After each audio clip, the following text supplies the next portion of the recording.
day, curious chrononauts. Sir Chuckleton here, ready to tackle a topic as ancient as time, yet as fresh as tomorrow's unwritten to-do list. Procrastination. Ah, the universal delay. It's not merely a modern malady, it's a historical constant, an interdisciplinary enigma. From ancient scrolls to digital screens, humanity has perfected putting things off. Imagine a Roman senator, Marcus Delaius, contemplating his speech, but instead mesmerized by his toga's fringe. Or a medieval monk, Brother Lagisalot, meant to illuminate a manuscript, suddenly compelled to organize his parchment by shade.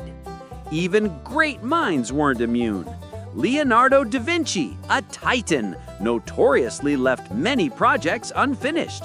The Mona Lisa, 4 years. His Battle of Anghiari fresco, never finished.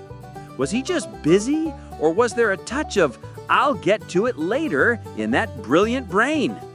And Ludwig van Beethoven, he'd revise compositions endlessly, sometimes right up to performance. Imagine conductor stoppage, delaying the final flourish, lost in a new melody. It's not laziness, but often perfectionism, fear of failure, or simply the allure of the immediate. This grand tradition of deferral spans continents, from mañana in Latin cultures to shanti shanti in South Asia. Flexible time management is woven into our tapestry. So let's unspool this delightful thread. Join me as we journey through the annals of later. Ah, the timeless art of procrastination. We've all been there, whispering tomorrow's task to today's crucial deed. But is it a modern malady? Not at all. Centuries ago, the astute Roman Stoics Seneca grappled with this very human inclination.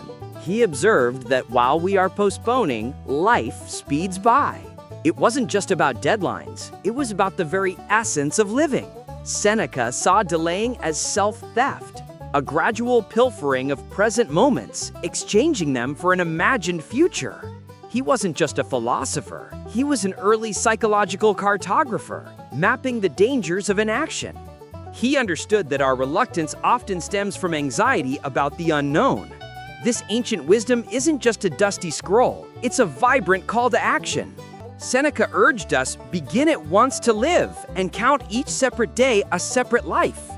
It reminds us that the richness of our existence isn't found in what we plan to do, but in what we do right now. Greetings, curious cadets. Sir Chuckleton here, whisking you back to the medieval world. Forget knights and dragons for a moment. Let's delve into something far more insidious, acedia. Often translated as sloth, acedia was much more than mere laziness for medieval monks.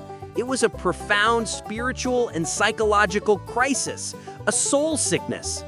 Imagine being confined to a monastery, day in, day out, chanting, praying, working, with little change. Monotony bred deep despair, a loss of joy in their divine purpose. The monk would feel restless, irritable, apathetic, longing for the outside world, yet utterly trapped. It's an early glimpse into what we now term depression or burnout. They even called it the noonday demon because it struck during quiet midday hours when spiritual fervor waned. This wasn't just a sin, it was a battle for the soul, a struggle against existential meaninglessness. Acedia teaches us that even in devout solitude, the human mind faces universal challenges, bridging ancient spiritual struggles with modern mental health concepts. Ah, the Renaissance, a dazzling era of unprecedented genius, where artistic titans sculpted marble into divine forms and painted frescoes that still boggle the mind. But did these paragons of perfection simply create? Or did they, like us, stare at a dauntingly blank canvas, quill poised, mind utterly frozen? Indeed, even the greats faced the dreaded creative block. Imagine Michelangelo, surrounded by the Sistine Chapel's vast, untouched ceiling. Perhaps muttering, "Just one more sketch, then I'll begin." Or Leonardo da Vinci, his notebooks brimming with revolutionary ideas, yet many grand projects remained unfinished. This wasn't mere procrastination. It was the psychological tightrope of perfectionism. The sheer weight of expectation, the monumental scale of their visions could be paralyzing. Each stroke, each chisel mark had to be the stroke, the mark. It's a testament to the human condition, isn't it? Even geniuses wrestle with the fear of not being good enough. So next time your own blank page taunts you, remember, you're in rather illustrious company. Ah, the industrial age, a time of smokestacks, gears, and a perplexing new human phenomenon, the professional procrastinator. Before, avoiding work was a personal failing. Now, with factory schedules and scientific management, shirking tasks became an art form, a systemic challenge. On the factory floor, rigid shifts, repetitive actions, the relentless clock. Efficiency wasn't just getting things done, it was getting more done, faster. This intense pressure birthed ingenious idleness. The tea break became a micro-rebellion. The sick day evolved from illness to strategic escape. Workers faced with monotonous grind found novel ways to optimize non-work time even while on the clock. Management responded with time and motion studies, trying to stamp out inefficiencies. But the human spirit, ever resourceful, simply innovated better ways to look busy without doing much. From pretending to fix machinery to elaborate social rituals, industrial age inertia had begun. A fascinating dance between control and subversion, productivity and clever avoidance. And it continues today, albeit with digital distractions. Ah, the Victorians. A fascinating bunch, weren't they? Masters of innovation, pioneers of industry, and quite frankly, rather stern judges of character. Today, we might Netflix and chill, but back then, such an indulgence would have been met with a wagging finger and a stern moralistic gaze. Indeed, in the bustling heart of the 19th century, procrastination wasn't merely a minor inconvenience or a quirky personal habit. Oh no, it was elevated to the lofty status of a genuine moral failing, a vice even.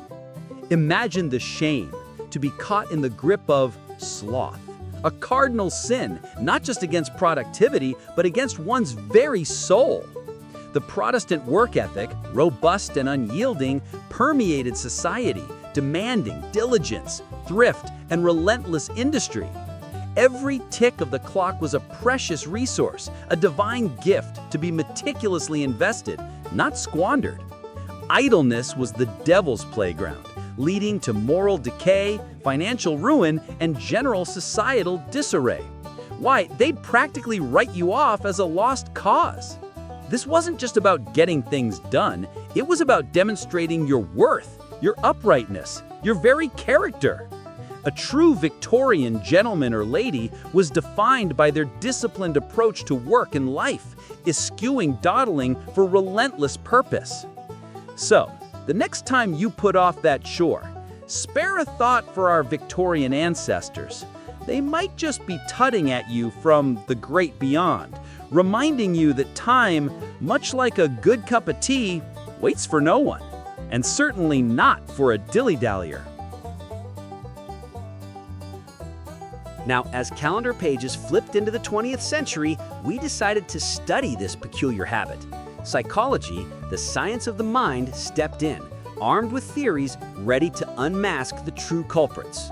Procrastination was no longer a moral failing, it was a complex puzzle. We might be battling fear of failure, a dread so potent it paralyzes us from starting. Or perhaps a cunning perfectionism, where an ideal outcome keeps us perpetually at square one. Then there's self-regulation failure. Our future self, eager to tackle tasks, constantly gets outvoted by our present self who just wants to watch one more cat video. It's an internal battle, a tiny civil war on your to-do list. And the sneaky cognitive biases, the planning fallacy, where we overestimate what we can accomplish, or hyperbolic discounting, valuing immediate gratification over future reward.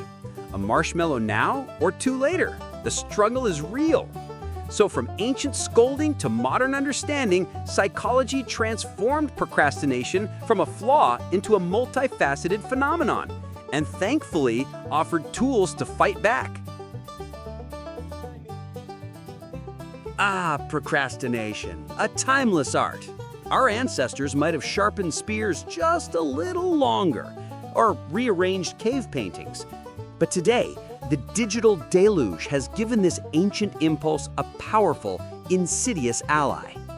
Your brain craves novelty and reward, a tiny dopamine hit for every email, notification, social media update.